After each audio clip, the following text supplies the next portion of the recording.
இவங்களுக்கு கல்யாணம் ஆகி 5 வருஷம் ஆகியும் குழந்தை பாக்கியமே இல்லாம இருக்கு. வீட்டுல மாமியார் உன்னால இந்த குடும்பத்துக்கு ஒரு வாரிசை பெத்து கொடுக்க முடியலனா நீ உங்க அம்மா வீட்டுக்கு போயிரு, நான் என் பையனுக்கு வேற பொண்ணை பார்த்து கல்யாணம் பண்ணி வச்சுக்கிறேன்னு சொல்றாங்க.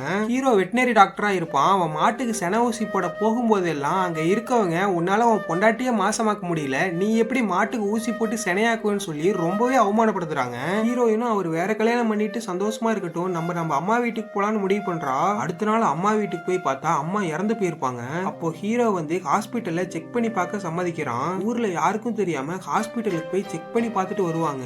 அடுத்த நாள் ரிப்போர்ட் வாங்குறதுக்கு ஒய்ஃப் மட்டும் போறா. ஆனா ரிப்போர்ட்ல உங்களுக்கு இனிமே குழந்தை பாக்கியமே இல்லன்னு போட்டிருக்கும். ஹீரோயின் அதை வாங்கி கிழிச்சு போட்டுறா. ஆக்சுவலி பிரச்சனை ஹீரோவுக்கு தான் இருக்கும். அவருக்கு தெரிஞ்சா அவர் தாங்க மாட்டாருன்னு சொல்லிட்டு ஹீரோயின் உண்மையை மறைச்சு நம்மளுக்கு குழந்தை பிறக்கும்னு போய் சொல்லிடுறா. அந்த ஹாஸ்பிட்டல்லே ட்ரீட்மெண்ட் எடுத்து ஹீரோயின் டோனட் மூலியமா குழந்தை பெத்துக்கிறா. ஹீரோ அந்த குழந்தைய ரொம்பவே பாசமா வளர்க்குறான். அதை பார்த்து ஹீரோயினுக்கு குற்ற உணர்ச்சியாகி உண்மையை போய் சொல்லிடுறா. இது நம்ம குழந்தையே இல்லைன்னு தெரிஞ்சதும் அந்த பையனை முழுசா வெறுத்து ஒதுக்கிடுறான். நீச்சல் கத்துத்தரன்னு சொல்லி அந்த பையன் கேணியில குதிச்சதுக்கு அப்புறம் காப்பாத்தாம விட்டுட்டு போயிடுறான். அப்புறம் ஊர் மக்களை தான் பார்த்து காப்பாத்துவாங்க. அதுக்கப்புறம் ஹீரோயின் சமாதானப்படுத்துறதுக்காக வருவா. இப்ப 2 பேருமே பேசி எமோஷனல் ஆகி அந்த இடத்துல ஒன்னா இருப்பாங்க. கொஞ்ச நாள்லயே ஹீரோயின் பிரெக்னன்ட் ஆகிடுறா. அந்த பையனையும் ஹீரோ நல்லா பாத்துக்கிறான். இப்ப அந்த குடும்பமே சந்தோஷமா இருக்கு.